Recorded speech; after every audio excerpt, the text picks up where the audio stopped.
त्रिवार वंदन करती हूँ। परम पूजनीय बाबा साहब और मेरे देश और मेरे समाज की उन्नति करने वाले सभी महापुरुषों को वंदन करती हूँ। मैं आप सभी से ये कहना चाहूँगी, हमें जीवित रहने के लिए खाना खाने की आवश्यकता है ना। समय हो गया कि हमें भूख लगती है ना, और ये खाना खा के ही हमें एनर्जी मिलती है। अगर ये खाना हम समय पे नहीं खाए तो हम अशक्त महसूस करेंगे। लेकिन हम सब यहाँ आप क्यों आए हैं? हमें ऐसे खाना खाने की ज़रूरत है जो हमें ताकत दे, और ये ताकत और ये खाना हमारे रोज़ का खाना नहीं, तो ये विचारों का खाना हमें आज खाना है। तो इसलिए हमें यहाँ ध्यान देना है और अच्छे से सुनना है कि हमारे सामने आज क्या परोसने वाले हैं। तो हमें इस चीज़ की भूख होनी चाहिए कि आज हमें क्या मिलने वाला है।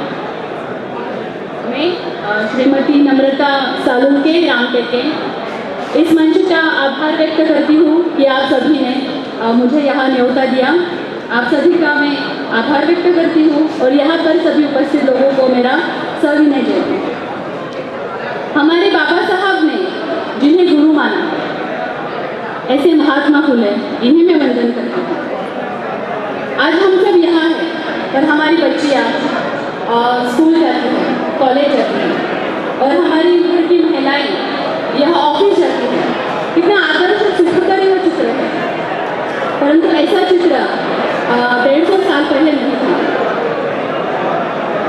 ज्योतिबा ने बहुत ही संघर्ष से पाठशालाओं का निर्माण किया, बड़ी मेहनत से पाठशालाओं का निर्माण किया, सिर्फ बच्चियों के लिए नहीं तो पुरुषों के लिए भी। और दूसरी बात, जब उन्होंने ये पाठशाला शुरू की तो बच्चियाँ यहाँ स्कूल में आए, इसलिए बच्चों को वो खाना देते थे ताकि बच्चों का मन लगा रहे। दूसरी बात, बच्चियाँ सही सलामत पाठशाला पहुँचे, सही सलामत पाठशाला से वे घर जाए, ये तब की बहुत बड़ी बात हुई। वो सही सलामत स्कूल में आए, स्कूल से सही सलामत घर जाए, इसकी भी महात्मा फुले ध्यान रखते थे, क्योंकि उस समय स्कूल में आना जाना भी बड़ा मुश्किल हो गया था।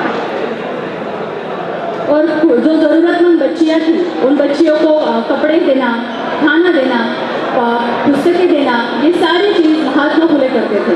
वे अकेले ही नहीं थे, तो उनके साथ जो भी पढ़े लिखे हुए और सुधारक विचार के उनके जो दोस्त थे, वो सभी ने एकत्र आकर इन शिक्षण संस्थाओं को निर्माण कर एकत्र होकर ये काम उन्होंने किया है। तो ये काम इतना आसान नहीं था जितना आज हम देख पा रहे और सुन रहे हैं। मैं आपको एक कहानी बताना चाहूँगी। एक काशी नाम की महिला थी। ये महिला विधवा थी और किसी ब्राह्मण के घर खाना पकाने का काम करती थी। ये हुआ कि ये विधवा महिला गर्भवती हुई, और बहुत कोशिश करने पर उसने ये गर्भपात करने की कोशिश की, पर वह न कर पाई। इसलिए कुछ महीनों बाद जब उसने एक प्यारे से बच्चे को जन्म दिया, लेकिन उसने सोचा कि मैं एक विधवा हूँ और मैं अपने इस बच्चे को लेकर नहीं जी सकती, ये समाज नहीं जीने देगा। तो बड़े डर के मारे बहुत विचार करके उसने छोटे से बच्चे की हत्या कर दी, और उस बच्चे को उसी ब्राह्मण के घर में जो कुआं था उसने उस बच्चे को डाल दिया। 2 दिन बाद बच्चे का शरीर तैरते हुए ऊपर आया, तो बातें होने लगी, पुलिस आए, मुकदमा हुआ, और उस औरत को काला पानी की शिक्षा हुई। जबकि उस समय जो भी क्रांतिकारक थे उन लोगों को भी ये शिक्षा हुआ करती थी। ये सारी घटना सावित्री जी और ज्योतिबा ने सुनी। उन दोनों ने खाना नहीं खाया, ये बहुत दुखद बात हुई है। वो सोचते रहे कि क्या करना चाहिए। तभी उस समय सावित्री जी कहती है कि इस घटना के लिए दोषी वो औरत नहीं है, इस घटना का दोषी है ये समाज। इस समाज के डर से उसने ऐसा किया है। उस समय दोनों ने मिलकर ये बात ठानी और दोनों ने मिलकर एक जाहिरनामा बनाया, एक पॉम्पलेट बनाया, और पुणे में ठीक अलग अलग जगह पे यह लगाया और कहा कि बहनों, मेरी विधवा बहनों, यदि तुम गर्भवती हो तो अगर तुम्हें फंसाया गया है तो तुम खुद की आत्महत्या मत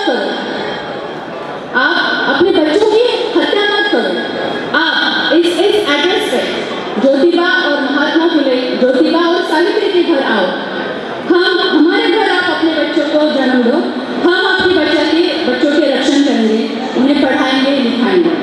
तो इस प्रकार इस घटना द्वारा प्रेरित होकर ज्योतिबा ने और सावित्री जी ने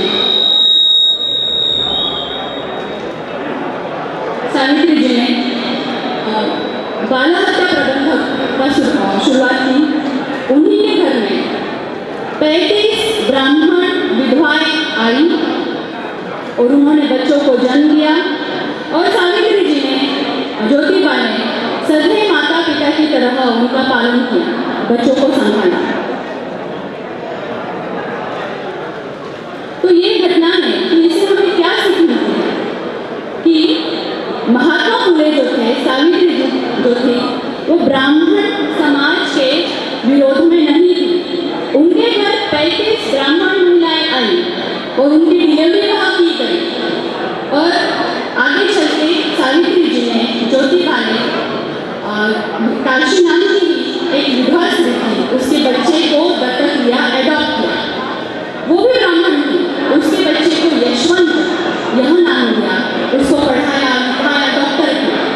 तो ये घटनाओं से हमें ये समझता है कि ज्योतिबा और सावित्री जी ये दोनों ब्राह्मण समाज के खिलाफ लड़ी हैं। तो उस समय जो भी बुरी रीतियाँ समाज में फैली थी उसके खिलाफ, स्त्री पुरुष असमानता जो फैली हुई थी उसके खिलाफ है। तो यह हमें ध्यान देना चाहिए। ज्योतिबा ने उच्च शिक्षण लिया था, उस समय बहुत अच्छी पढ़ाई पूर्ण की और उस समय का ऐसा दौर था जो भी पढ़ लिखे थे वो लोग अंग्रेजों की कोई सरकारी नौकरी किया करते थे। लेकिन ज्योतिबा ने ऐसा नहीं किया, महात्मा फुले ने ऐसा नहीं किया। अपनी पिता की जो खेती थी वो उन्होंने संभाला। इतना भी नहीं, ज्योतिबा जी ने, महात्मा फुले ने एक कंपनी बनाई थी। आप में से कौन बता पाएगा इस कंपनी का नाम क्या था? मेरा आप सबसे प्रश्न है, महात्मा फुले ने एक कंपनी का निर्माण किया था, क्या आप में से कोई बता पाएगा? ओके दादा, थैंक यू। तो महात्मा फुले ने एक कंपनी बनाई थी जिसका नाम था Pune commercial and contracting company. इस कंपनी द्वारा उन्होंने पुणे में ब्रिज बनाया है, पुणे में उन्हें टनल बनाया है, कैनल बनाया है। यदि आज भी आप पुणे में जाएंगे तो आपको ये सब देखने के लिए मिलेगा। पुणे का यह अविभाज्य इतिहास है, एक धरोहर है। अगर हम जाएं तो ये जो हिस्सा है ज्योतिबा फुले का वो हमें पता नहीं था कि उन्होंने एक कंपनी बनाई थी जिनके द्वारा उन्होंने कॉन्ट्रैक्टिंग का काम किया। और आप सबने फोटो में या फिर देखा होगा मुंबई शहर की महानगर पालिका की इमारत, बिल्डिंग का फोटो हमने जरूर देखा होगा, देखा है ना? तो वो बिल्डिंग बनाने वाला जो कॉन्ट्रैक्टर था वह भी महात्मा फुले का सहकारी था। इन्होंने दोनों ने मिलकर पुणे में काम किया हुआ है। वह आदमी भी महात्मा फुले के साथ कॉन्ट्रैक्टिंग सीखा, तब जाके मुंबई में उन्होंने इतना बड़ा काम किया कि आज भी मुंबई का नाम सामने आते ही हम उस बिल्डिंग को जरूर याद करते हैं। और इस कंपनी के माध्यम से सिर्फ कॉन्ट्रैक्टर ही नहीं, तो उन्होंने किताबें प्रकाशित की। ये सबसे पहले ऐसी कंपनी थी जिन्होंने उस समय में किताबें प्रकाशित की। तो महात्मा फुले केवल शिक्षक नहीं थे, तो उन्होंने ये भी किया, प्रकाशित भी किया और उनकी खुद की किताबें भी थी। आप अगर पढ़ेंगे, गुलामगिरी है, सत्यशोधक समाज द्वारा उन्होंने लेखन किया है। और आगे आप सभी को शायद पता होगा ज्योतिबा जी अच्छे पहलवान थे। आज हम सब वीडियो देख के हम सभी कसरत करना पसंद करते हैं, लेकिन महात्मा फुले ने लहूजी बस्तार इनसे पहलवानी सीखी थी और अच्छे से वे कसरत करते थे और पूरे पुणे में उनकी एक पहचान थी कि वो बड़े अच्छे पहलवान भी हैं। और इस प्रकार अनेक अलग अलग काम भी उन्होंने इस कंपनी द्वारा किए। और उसी समय पुणे से लेकर मुंबई तक रेलवे मार्ग का बनना शुरू हुआ था। रेलवे की पटरी डालने का काम शुरू हुआ था। वो भी काम महात्मा फुले ने लेबर कॉन्ट्रैक्टर वो बने और लोगों को वहाँ पहुँचाने का काम महात्मा फुले ने किया। तो सिर्फ हमारी खेती ही नहीं, तो इतने सारे अलग अलग व्यवसाय और जो भी उनका उत्पन्न हुआ ये सारा उत्पन्न वह पाठशाला में उन्होंने लगाया। एक नहीं बल्कि 2 सालों में उन्होंने 10 से अधिक पाठशालाओं का निर्माण किया। और जो भी सारे टीचर्स हैं वो टीचर्स को उन्होंने वेतन तो दिया है, साथ ही साथ वे खुद इस अकेले थे महात्मा फुले और सावित्री जी कि दोनों ने बिना वेतन दिए आजीवन उन्होंने पढ़ाया है। आज हमने देखा होगा कि महापुरुषों की जयंती है, ऐसे अनेक जो महोत्सव आते हैं, तो हमारे यहाँ ऐसे राइटिंग कॉम्पिटिशन हो, स्पीच देने की कॉम्पिटिशन हो, हम ऐसे कॉम्पिटिशन करते हैं ना। अनेक यूनिवर्स जब भी प्रोग्राम होते हैं तो हम हमारे बच्चों को बोलते हैं कि आपको पार्टिसिपेट करना है, भाषण देना है, निबंध लिखना है। ये बहुत कॉमन बात है ना आज के लिए। लेकिन 1878 में महात्मा फुले सत्य शोधक समाज द्वारा उन्होंने कॉम्पिटिशन रखा था कि आप उनको एक विषय दिया गया था, इस विषय पे आपको निबंध लिखना है, इस विषय पे आपको भाषण देना है। और भाषण देने के लिए स्टेज पे आकर भाषण देने के लिए 40 मिनट्स का समय दिया गया है। ये आज की बात नहीं हो रही है, जैसे आप बैठे हुए और हम बात कर रहे हैं इस 21वीं शताब्दी में नहीं। तो 1878 साल की ये बात है। तो उस समय महात्मा फुले ने ये प्रयास किया था सत्य शोधक समाज द्वारा। और जो भी इसका भी पहला नंबर आए उसे उस समय कैश 25 रुपीज़ का पहला बख्शिश उन्होंने रखा था। तो ये बहुत बड़ी बात है कि क्योंकि उनका मानना था कि जो मेरे SC ST के जो लोग हैं, महार और मांग जो लोग हैं, स्पेशली इन शब्दों का वर्णन है लोग हैं, उन्हें लिखना पढ़ना आना चाहिए, भाषण ये कलाएँ उन्हें आनी चाहिए, निबंध लिखना ये कलाएँ उन्हें आनी चाहिए। इसीलिए उन्होंने ये प्रयास किया। नहीं तो आज भी हम ये सुनते हैं कि हमें पहले हमारा घर संभालना चाहिए और फिर बाद में भाषणबाजी करनी चाहिए। ये तो हम आज भी हम एक दूसरे को ताना देते रहते हैं, लेकिन नहीं। तो महात्मा फुले ने 1878 में ये इसलिए मेहनत की हुई हमें दिखाई होगी। तो ऐसे महात्मा फुले मैंने स्पेशली आबू धाबी में और दुबई में आकर कुछ बातें नोटिस की, कुछ महिलाओं से ये सुना कि हम जो नए धर्मांतरित बौद्ध हैं हमें क्या करना चाहिए। बड़ी कंफ्यूज अवस्था मैंने देखी है। वो कहते कि मेरा बच्चा है वो पूछता है कि मेरा फ्रेंड है वो क्रिसमस सेलिब्रेट कर रहा है, क्रिसमस ट्री डेकोरेट कर रहा है, तो मुझे क्या करना है। होली है तो मुझे होली खेलनी है, तो हमें क्या करना है। तो ये कल्चर ढूंढ रहे हैं। तो कल्चर क्या है हमारा, ये आपको बाहर ढूंढने की कोशिश नहीं करनी चाहिए। इसके लिए मैं आपको एक उदाहरण बताऊँगी।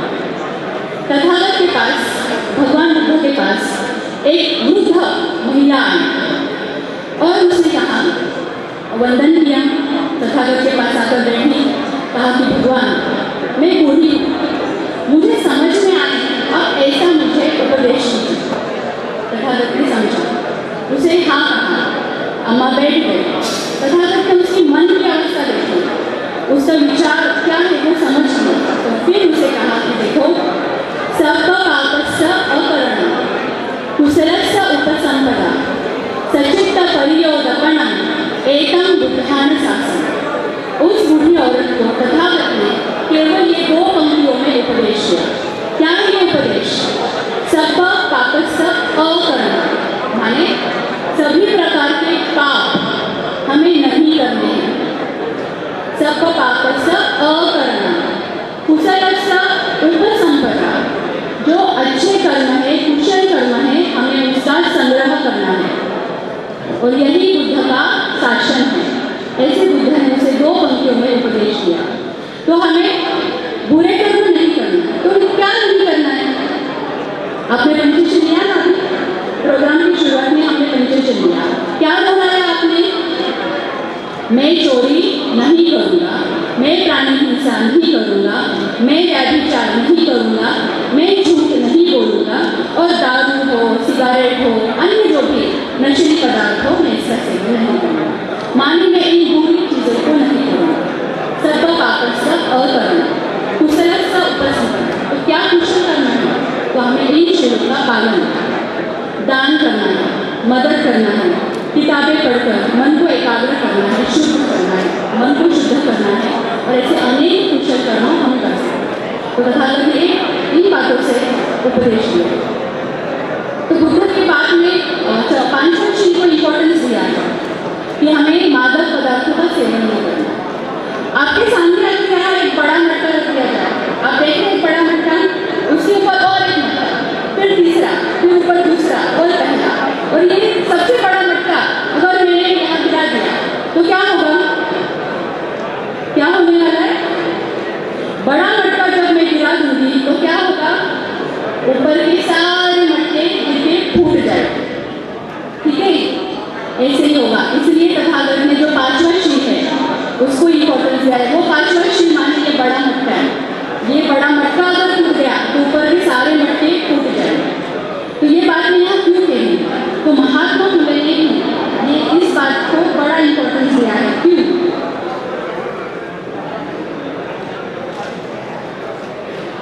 महात्मा फुले ने भी कहा है कि हमें हमारे पैसे बचाने चाहिए, दारू पे हमें खर्च नहीं करना चाहिए। उन्होंने कहा थोड़े तरी मध्य वर्ज्य करा, ये मैं नहीं कही, ये महात्मा फुले ने लिख के रखा है। थोड़े तरी मध्य वर्ज्य करा तो पैसा भरा ग्रंथांसाठी, थोड़ा यानी मध्य के पैसा खर्च मत कीजिए, वही पैसा पैसे से किताब लीजिए। ग्रंथ वाचताना मनी शोध करा, किताब पढ़ते समय मन को ढूंढिए।